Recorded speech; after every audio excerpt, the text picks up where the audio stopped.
This section deals with building coverage, or how much of a zone lot may be covered by structures. In the bundle, we've revised building coverage standards to reduce complexity. In the current Denver zoning code, pre-bundle, the building coverage standards offer a set percentage, but then offer multiple exceptions from the rule.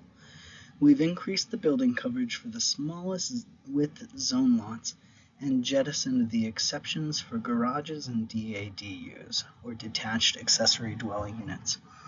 For the most part, we've kept the amount of building coverage consistent with what's available today, but by removing the exceptions and the 15-foot separation required to access many of those exceptions, we've made the standard more flexible. You may notice that some of the largest zone lots have had a slight reduction in building coverage, and that was because it started to feel like what was allowed would result in too much building on a single zone lot.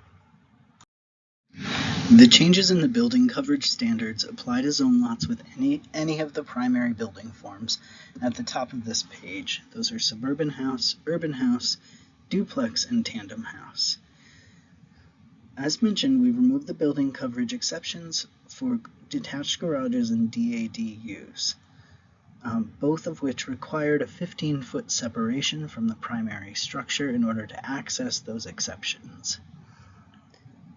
After the bundle, the narrowest zone lots have the highest coverage, followed by mid-sized lots, and the largest lots have the smallest amount. There have been reductions of up to 10% by removing the coverage exceptions for structures with vehicle parking. Generally, a 2.5% to 10% increase, you'll notice, has been applied to the narrowest zone lots, and a maximum of a 10% decrease has been applied on the largest zone lots. For example, in urban center, we've gone from 50 to 40% for zone lots with a width of over 75 feet. It is important to note, however, that the non-conforming structure provisions would prevail if anyone falls out of compliance.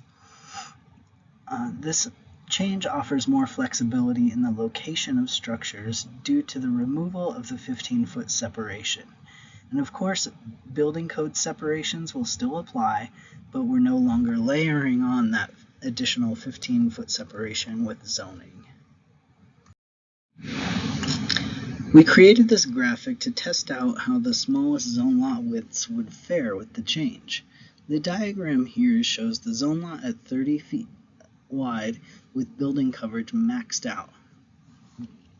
Both examples on the screen are limited to the 1,000 square foot footprint limit on the DADU, and both examples have a 20-foot setback.